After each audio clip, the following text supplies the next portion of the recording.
तो आज हम बात करेंगे, अगर सूर्य थर्ड हाउस में है और उसकी दशा आती है, महादशा आती है, तो क्या रिजल्ट मिल सकते हैं। देखिए, सूर्य की अगर महादशा आती है तो सूर्य की महादशा 6 साल की होती है और 6 साल की महादशा आपको वो रिजल्ट दे सकती है जो कोई और दशा आपको 18 साल में भी नहीं दे सकती या 20 साल में भी नहीं दे सकती, क्योंकि सूर्य है वो एनर्जी का पावर हाउस है और यही सबसे बड़ा स्रोत भी है पृथ्वी पर। और सभी ग्रहों में देखा जाए तो ऊर्जा का सबसे बड़ा और एकमात्र स्रोत यही है।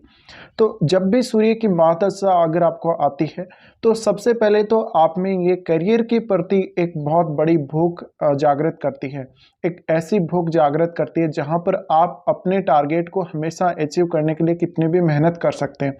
आपके फादर का रोल, आपके फादर के साथ रिलेशंस, ये सब सूर्य यहाँ पर प्रभावित करते हैं। अब मेनली आपको किस प्रकार का पद मिला हुआ है, किस प्रकार से आपका एजुकेशनल जो बैकग्राउंड है वो रहा है, आपकी फैमिली का बैकग्राउंड क्या रहा है, फादर का स्टेटस आपके जीवन में क्या है, वो सब सूर्य प्रभावित करते हैं। और सूर्य आपकी आत्मा को भी रिप्रेजेंट करते हैं। तो इस वजह से सूर्य की महादशा अब आपको डिपेंड करता है कब आती है। देखिए, अगर आपको सूर्य की महादशा मिड एज में आती है तो बहुत ज़्यादा बेनिफिशियल हो सकती है, क्योंकि हम मिड एज में ऐसी एज में होते हैं जहाँ पर हम कुछ भी अचीव करने के लिए मेहनत कर सकते हैं। हमारी लाइफ आगे बची हुई होती है और हो सकता है किसी किसी की ये दशा है वो बहुत ज़्यादा स्टार्टिंग में ही आ जाती है, बचपन में ही आ जाती है, तो फिर आप उस दशा का बहुत बेहतर तरीके से यूज़ नहीं कर पाते। मतलब ये है कि अगर आपको ये दशा 20 साल या 25 साल के बाद आती है तो आप उसका बहुत बेहतर इस्तेमाल कर सकते हैं। कभी कभी आपने ऐसे लोगों को भी देखा होगा जिनकी महादशा सूर्य की लगभग 35 या 40 के बाद आती है या 45 के बाद भी आती है, तो उनके लिए भी काफ़ी ज़्यादा बेहतर होती है। लेकिन सबसे मेन बात यह है कि अगर किसी की ऐसी दशा बचपन में निकल जाए तो उनको बहुत ज़्यादा कोई फ़ायदा नहीं होता, क्योंकि बचपन में हम कुछ अपने आप या सेल्फ डिपेंड होके कर सकने के काबिल होते नहीं हैं। अब मेन अगर हम बात करें तो आपको देखिए, ये सब महादशाओं का खेल है कि आपका जीवन कब बदलेगा, आपके जीवन में कब क्या बदलाव होंगे और आपके लिए वो बदलाव किस प्रकार के होंगे। मान लीजिए किसी का सूर्य बहुत ही ज़्यादा अच्छी स्थिति में और उसको सूर्य की महादशा बिल्कुल सही समय पे मिल जाती है जीवन में, जब वो कुछ कर सके, तो सूर्य की महादशा को वो बहुत बेहतर तरीके से यूटिलाइज कर सकता है। अदरवाइज कुछ जातकों को आपने देखा होगा कि उनकी कुंडली काफ़ी ज़्यादा स्ट्रांग होती है, प्लैनेट भी बहुत अच्छे उनके प्लेस्ड होते हैं, लेकिन उनको सही समय पे सही दशा नहीं मिलती। इसकी वजह से वो अपने जीवन में ग्रोथ नहीं कर पाते, ठीक से वो सक्सेस प्राप्त नहीं कर पाते। अब सूर्य की दशा की अगर बात की जाए तो सूर्य की दशा एक ऐसी दशा है जो आपको मेनली आपके करियर पर फोकस करने के लिए प्रेरित करती है। आपके जीवन का उद्देश्य क्या है, आप क्या प्राप्त करना चाहते हैं, आप ज़्यादा से ज़्यादा अथॉरिटी, आप ज़्यादा से ज़्यादा पावर प्राप्त करना चाहते हैं, सरकारी क्षेत्र से जुड़ना चाहते हैं, सरकार के साथ मिलकर काम करना चाहते हैं, या बहुत बड़ा कोई सरकारी पद आप प्राप्त करना चाहते हैं। तो अगर आपकी एजुकेशन पूरी हुई है और आप सरकारी नौकरी के लिए मान लीजिए ट्राई कर रहे हैं 18, 19 या 20 साल, या फिर हम मान सकते हैं 30, 35 तक भी, जब तक एज आपकी जॉब लगने तक की होती है, तब तक भी अगर आपको ये दशा सही समय पे मिल जाती है तो आप बहुत कुछ कर सकते हैं। अब सूर्य की दशा जब भी आती है आपको, तो आप में मेनली ये लीडरशिप का गुण और सरकारी कार्यों में बहुत अच्छे से आप काम करें, सरकार के साथ मिलकर बहुत अच्छे से काम करें, उनमें आपको बहुत ज़्यादा ये प्रबल यहाँ पर कुछ ना कुछ क्षमताएं देती है और इसकी वजह से आप अपने करियर में बहुत आगे तक जाते हैं। तो डिपेंड करता है आपकी वो दशा कितने समय तक रहती है। आप जब जॉब स्टार्ट करते हैं, मान लीजिए किसी की सूर्य की दशा आ रही है और उसकी जॉब लग गई, अब सूर्य की दशा उसको कब तक सपोर्ट करेगी, क्योंकि सूर्य की दशा 6 साल की है। तो हो सकता है कि किसी की आधी सूर्य की दशा निकल जाने के बाद उसकी एज हुई है जॉब लगने की, या उसकी जॉब बाद में लगी है, थोड़ा लेट लगी है, तो वो भी बहुत बड़ा एक फैक्टर हो जाता है कि आप कितना ज़्यादा सक्सेसफुल होंगे। अब इसी तरह से अगर बात करें तो देखिए कोई भी ऐसा ग्रह जो बहुत ज़्यादा स्लो मूविंग होगा तो वो आपको उतना फास्ट रिजल्ट नहीं दे पाएगा। तो सूर्य की जो दशा है इसीलिए 6 वर्ष की होती है, क्योंकि ये सूर्य की दशा आपको 6 वर्ष में वो सब कुछ देने के काबिल होती है जो कभी कभी आप पूरे 18 साल या 20 साल में भी प्राप्त नहीं कर पाते ठीक से। तो सूर्य की दशा अगर बहुत ज़्यादा लंबी होगी तो फिर आपको इसके कुछ बहुत ज़्यादा बड़े नुकसान भी झेलने को मिल सकते हैं। अब सूर्य की जो दशा है वो आप में आवेग पैदा करेगी। अब बेसिकली हम बात कर रहे हैं थर्ड हाउस की, तो अगर थर्ड हाउस में किसी की भी अगर दशा आती है सूर्य के प्लेस्ड होते हुए, तो एक तो उसकी यात्राएं बहुत सारी होंगी, वो ट्रेवल करना बहुत पसंद करेगा। जहाँ तक कोई कम्युनिकेशन से जुड़ा काम, कोई वो ऐसा काम जहाँ पे वो किसी काम को मैनेज कर रहा है, बार बार वो काम को संभाल रहा है और वो अपने खुद के दम पे, अपने खुद के बल पे वो काम को देख रहा है, और कोई ना कोई अगर मान लीजिए बिजनेसमैन भी है तो वो अपने बिजनेस को लगातार वो संभाल रहा है। तो इस प्रकार के काम जहाँ पे मैनेजमेंट का कोई भी स्किल हो, जहाँ पे आप अपने बल पे कुछ ना कुछ कर सकें, आप सेल्फ डिपेंड होके कुछ ना कुछ कर सकें और आप अपनी एबिलिटी को बहुत ही बेहतर तरीके से यूज कर सकें।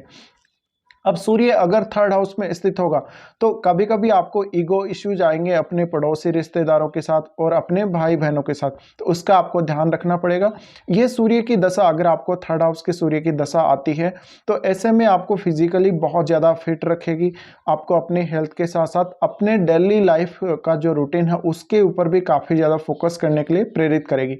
ऐसे जातक खुद के प्रयासों से बहुत कुछ कर सकते हैं, ये खुद के प्रयासों से अपने जीवन में बहुत ज़्यादा आगे बढ़ सकते हैं, स्पेशली करियर में।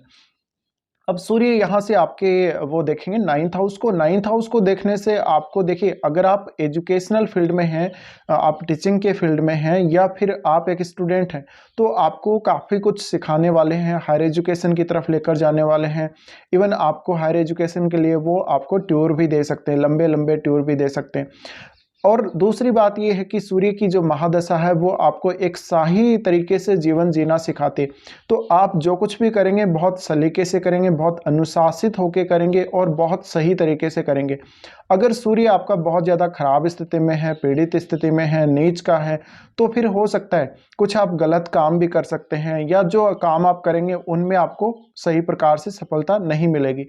इसी तरह से कभी कभी आपने देखा होगा सूर्य के साथ जैसे राहु बैठा हो या केतु बैठा हो या कोई भी और ग्रह इस प्रकार से कोई भी क्रूर ग्रह बैठा हो, तो सूर्य की दशा कभी कभी उतनी अच्छी जाती नहीं है। इसी के साथ अगर सूर्य बहुत अच्छी तरह से प्लेस्ड नहीं है थर्ड हाउस में, तो कोई आप ऐसे काम में पड़ जाते हैं, कोई ऐसे काम में जोखिम लेने लग जाते हैं जहां पे आपको नुकसान ही होता है। अदरवाइज अगर सूर्य थर्ड हाउस में बहुत ही अच्छा है तो आप बहुत कुछ ऐसे कामों में जहां पे बहुत ज़्यादा जोखिम होता है उनको भी काफ़ी अच्छे तरीके से कर लेते हैं। अब थर्ड हाउस का सूर्य आपकी क्रिएटिविटी बढ़ाने का काम करेगा, तो आप में किसी भी प्रकार का स्किल है उस स्किल की वजह से आपको सोशली फेम मिलेगा, आपकी प्रसिद्धि बढ़ेगी, आपको लोग जानेंगे पहचानेंगे, आप एक बहुत अच्छे डिजिटल क्रिएटर हो सकते हैं, लोगों के साथ वार्तालाप बहुत अच्छे से कर सकते हैं, या आप अपनी कोई भी ऐसा काम करें जैसे कोई सूचना का प्रसारण करें, जैसे आप न्यूज़ एंकरिंग करें, तो थर्ड हाउस से रिलेटेड किसी भी प्रकार का काम वो हो सकता है जिसमें आप इंटरनेट से जुड़कर कोई भी काम कर रहे हो, सोशल मीडिया के थ्रू आप अपना कोई भी काम कर रहे हो। अगर आप एक बिजनेसमैन है तो आपके लिए ये दशा बहुत ज़्यादा कारगर साबित होगी, क्योंकि आपको वो एक अच्छा उद्यमी बनाती है, एक बहुत अच्छा बिजनेसमैन बनाती है सूर्य की दशा अगर सूर्य थर्ड हाउस में हो। और जोखिम लेने की क्षमता और बार बार अपने काम को संभालने की और आगे के जो डिसीजन है वो लेने की क्षमता आपको सूर्य देगा। अब आपकी कुंडली में डिपेंड करता है सूर्य कौन से भाव के स्वामी हैं, तो उन भाव पर भी आपको फोकस करना है। अब सूर्य तो एक ही भाव के स्वामी होंगे तो आपको उस एक ही भाव के बारे में सोचना है। और आपका थर्ड हाउस में सूर्य किस प्रकार से बैठा हुआ है, आपका थर्ड लॉर्ड कहाँ बैठा हुआ है, क्या आपके लगन से सूर्य का कोई संबंध बन रहा है। अगर सूर्य का लगन से संबंध बन रहा है तो और भी ज़्यादा आपको पॉपुलर बनाने वाले सूर्य। तो मेनली अगर देखा जाए थर्ड हाउस के सूर्य में, एक तो आपको बहुत ज़्यादा एक्टिव रखने वाला है, हमेशा बहुत ज़्यादा मेहनती बनाने वाला है। आप अपने खुद के प्रयासों से जीवन में क्या कुछ कर सकते हैं, आपकी एबिलिटी, आपका सब कुछ, वो अंदर की जो चीज़ें हैं जिनके बारे में आपको खुद को पता नहीं है, कभी कभी हम अपनी एबिलिटी को पहचान नहीं पाते, वो सब, उसका सब का जो ज्ञान है वो सूर्य आपको करवाने वाले अपनी महादशा में। तो सूर्य की जो महादशा है आपके लिए काफ़ी ज़्यादा बेनिफिशियल हो सकती है। आप कोई टेक्निकल फील्ड में काम कर रहे हैं, कोई मैनेजमेंट के फील्ड में काम कर रहे हैं, कोई भी प्रकार का ऐसा काम कर रहे हैं जहाँ पे बहुत ज़्यादा एक्टिविटी होती रहती है, जहाँ पे स्लो काम नहीं होता, काफ़ी फास्ट काम होता है, जहाँ पे काफ़ी अच्छे से किसी काम को मैनेज करने का प्रयास किया जाता है, जहाँ पे बहुत ही अच्छे तरीके से किसी चीज़ को सुव्यवस्थित किया जाता है। तो आप किसी कंपनी के जैसे सीईओ हैं या आपकी खुद की पर्सनली कोई कंपनी है, तो उससे संबंधित काम आप बहुत अच्छे से कर सकते हैं। अब थर्ड हाउस का सूर्य है तो आपको बहुत ज़्यादा ईगो भी देगा, बहुत ज़्यादा पावर भी देगा, काम करने की क्षमता भी देगा। तो आप हालांकि रॉयल तरीके से अपने स्किल्स को यूज़ करेंगे, रॉयल तरीके से अपनी क्षमताओं को यूज़ करेंगे, और ये सूर्य की दशा, थर्ड हाउस के सूर्य की दशा आपको वो सब कुछ दे सकती है जो आप अपने जीवन में पाना चाहते हैं या जो टारगेट आपने डिसाइड किए हैं। तो आपको जब भी थर्ड हाउस के सूर्य की दशा आएगी, जीवन में यात्राएं काफ़ी सारी करनी पड़ सकती हैं। इवन आप काफ़ी ज़्यादा लकी भी होंगे क्योंकि सूर्य नवम भाव को देखेंगे। इस वजह से कुछ आपके लंबे लंबे टूर भी हो सकते हैं, कुछ आध्यात्मिक टूर भी हो सकते हैं। साथ ही फादर के साथ आपका जो कनेक्शन है वो भी काफ़ी ज़्यादा मैटर करता है। तो फादर की जो सलाह है वो भी आपको माननी चाहिए और फादर से भी आपको बहुत बेहतर ये सपोर्ट दिला सकते हैं। तो ओवरऑल हम यही कहेंगे, क्योंकि बुध का घर है तीसरा घर और आपके चार्ट में वो हो सकता है किसी और प्लेनेट का घर हो, लेकिन ओवरऑल सूर्य बहुत ही बेहतर रिजल्ट आपको थर्ड हाउस में देंगे।